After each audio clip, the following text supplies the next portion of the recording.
Hi all, this is Anjali. Welcome back to my channel and we are going to start with DDL commands today. So इससे पहले मैंने आपकी class में बताया था कि डेटाबेस कंसेप्ट्स क्या होते हैं. We did कि what do we mean by data, what do we mean by database, what do we mean by database management system. और हमने सारी बेसिक टर्म्स करी थी जैसे कि डिग्री क्या होता है, कार्डिनैलिटी क्या होता है, प्राइमरी की, फॉरेन की, ये सब कुछ क्या होता है, right. So that was in lecture 1. This is lecture 2 जहाँ पर हम स्टार्ट करेंगे with the actual SQL commands. Means we will start with SQL querying, right. So let's start. ये पूरा कोर्स आपको एसक्यूएल का कराया जाएगा. इसमें one by one we'll be picking up all the topics. So पहले जो हम करेंगे that we are going to work on the SQL, right. और उसके बाद हम डेटाबेस के बाकी के जो topics हैं like what are your ER diagrams, what is normalization, what is data abstraction, what is your other terms like concurrency and task management, everything will be done later on. So पहले हम SQL ख़त्म करेंगे, then relational algebra, relational calculus, everything will be done after this, right? So अभी जो हम करने वाले हैं that is SQL. SQL की full form जो होती है वो है structured query language, right? But काफ़ी लोग इसको स्टैंडर्ड क्वेरी लैंग्वेज के नाम से भी जानते हैं. क्यों जानते हैं इसे स्टैंडर्ड क्वेरी लैंग्वेज के नाम से? क्योंकि ये हर लैंग्वेज के साथ यूज़ हो सकता है. आप इसे जावा के साथ कनेक्ट कर सकते हो, आप इसे पाइथन के साथ कनेक्ट कर सकते हो, आप इसे C++, visual basic, PHP, ASP, किसी के साथ भी हम इसको एज अ बैकएंड यूज़ करते हैं. सो आपका जो डेटाबेस होता है उसको हम क्या कहते हैं? बैकएंड. मतलब वो पीछे का काम करता है. वो क्या करता है? पीछे डेटा स्टोर करता है. और हमारे पास हमेशा सॉफ्टवेयर्स में जहाँ पे हम यूज़र को जो स्क्रीन्स दिखाते हैं उसे कहते हैं फ्रंट एंड. सो जब भी आप प्रोग्रामिंग में काम करते हो आपके पास दो एंड्स होते हैं. एक होता है फ्रंट एंड, एक होता है बैक एंड. ठीक है, जैसे कि आप ATM मशीन पे जाते हो, राइट. आप ATM मशीन पे जाके अपना ATM कार्ड अंदर डालते हो तो वो जो स्क्रीन आपको दिख रही है जहाँ पे ऑप्शन आ रही है press 1 to withdraw, press 2 to check your balance, press 3 to deposit, whatever, इसको क्या कहते हैं? Front end. जो यूज़र को दिख रहा है, जो मेरे सामने मुझे नज़र आ रहा है, दैट इज़ फ्रंट एंड. लेकिन अगर मैं विड्रॉ करूंगी या अगर मैं बैलेंस चेक करूंगी तो वो कहीं पीछे डेटाबेस होगा जहाँ पे जाके वो देखेगा कि मेरे कार्ड नंबर के अकॉर्डिंगली मेरा कौन सा अकाउंट है और उस अकाउंट में कितने पैसे पड़े हैं, विड्रॉ हो सकता है या नहीं हो सकता है. So everything is going to be checked from there and बदले में आपके पास रिस्पॉन्स आएगा. सो जहाँ पर वो सारा डेटा है वो बैक एंड है और जो यूज़र को स्क्रीन दिख रही है वो फ्रंट एंड है. सो इसीलिए फ्रंट एंड किसी भी लैंग्वेज में बने, फ्रंट एंड चाहे पाइथन में बने, चाहे जावा में बने, चाहे C++, किसी में भी बने, लेकिन बैक एंड हमेशा आपका कोई ना कोई डेटाबेस मैनेजमेंट सिस्टम होता है. वो चाहे MySQL हो, वो चाहे Oracle हो, वो चाहे आपके पास SQL सर्वर हो, any of the database management system you use, SQL can be used with all of them. तो SQL सारे के सारे डेटाबेस मैनेजमेंट सिस्टम के साथ यूज़ हो सकती है. ठीक है, so that is the major benefit of SQL.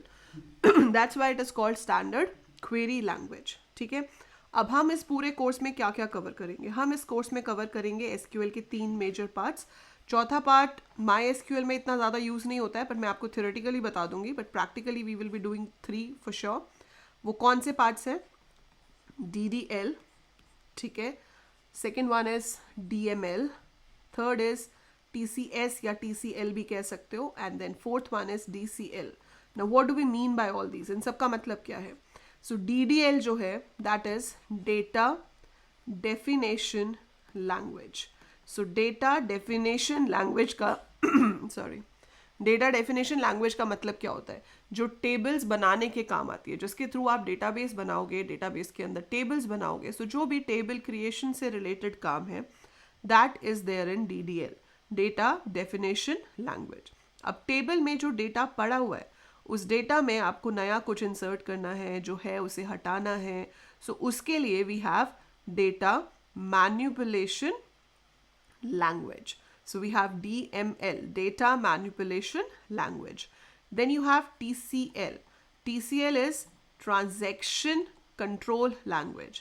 Transaction क्या होती है? जब हम काफ़ी सारी क्वेरीज को एक साथ एग्जीक्यूट करते हैं टू अकम्प्लिश अ टास्क, तो उस पूरे टास्क को ट्रांजेक्शन कहा जाता है. ठीक है, उसको मैनेज करने के लिए जो कमांड्स हैं वो ट्रांजेक्शन कंट्रोल लैंग्वेज में आती हैं. And this is data control language. किसको क्या ग्रांट देनी है, क्या ग्रांट्स रिवोक करनी है, वापस लेनी है. So that all comes under this. So this is data control language. अभी आज हम स्टार्ट करेंगे DDL से, डेटा डेफिनेशंस, क्योंकि जब तक टेबल बनेगा नहीं तब तक आप उसमें क्या काम कर सकते हो, कुछ नहीं कर सकते हो. तो सबसे पहला काम है डेटा डेफिनेशन लैंग्वेज को करना. ठीक है. अब इसके अंदर बहुत सारी कमांड्स हैं. देखो मैं आपको MySQL में काम करके दिखा रही हूँ. ठीक है. मेरे पास जो है वो है मैकबुक, राइट. आपके पास विंडोज़ भी हो सकता है, कोई भी सिस्टम हो सकता है. MySQL इंस्टॉल होने में कई बार बहुत प्रॉब्लम आती है. सो अगर MySQL आपका सीधा इंस्टॉल नहीं हो रहा है तो जैसे आप देखोगे आई एम यूजिंग दिस मैम्प.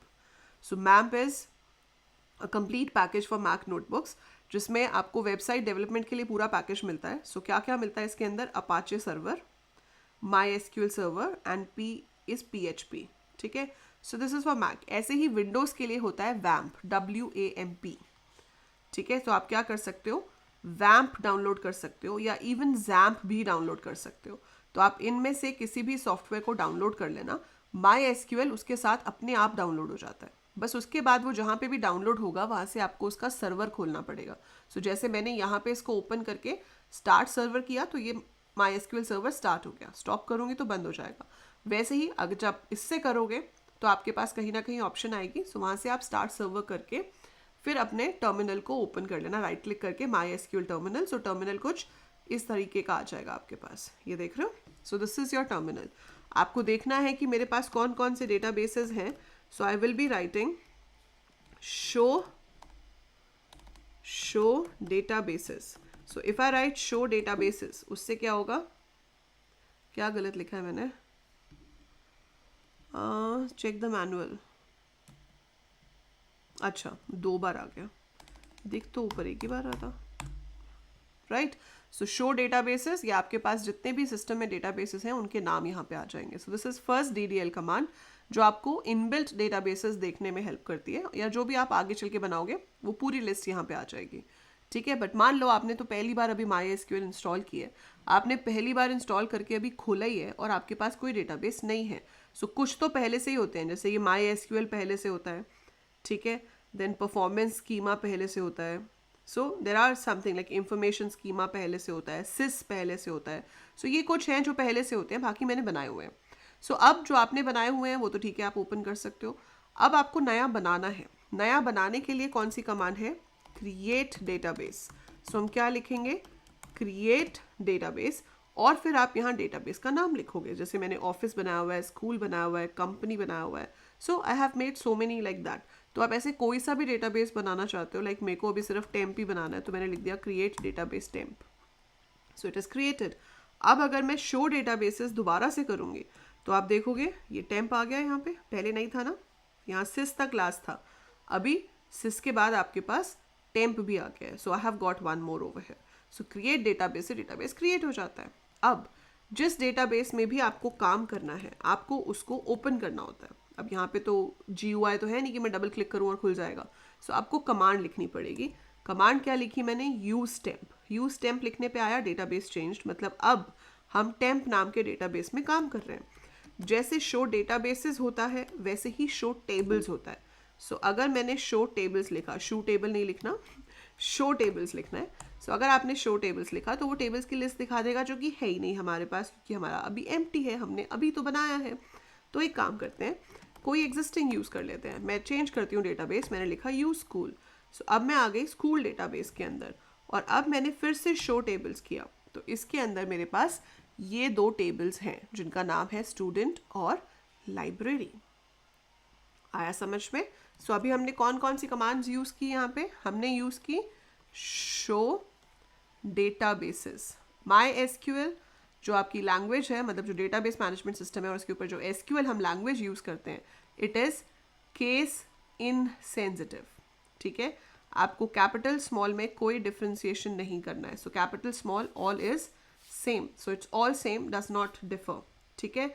दूसरी चीज़, it is a non procedural language. मतलब हम यहाँ पे बताते हैं what to do rather than telling how to do it. So we just tell कि क्या करना है, ये नहीं बताते कैसे करना है. हमने बोला शो डेटाबेसेस, ठीक है, जो भी डेटाबेसेस हैं उसकी लिस्ट आ जाएगी.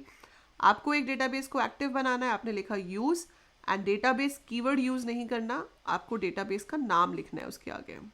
सो we write use database name. So सबके पीछे सेमीकोलन आता है.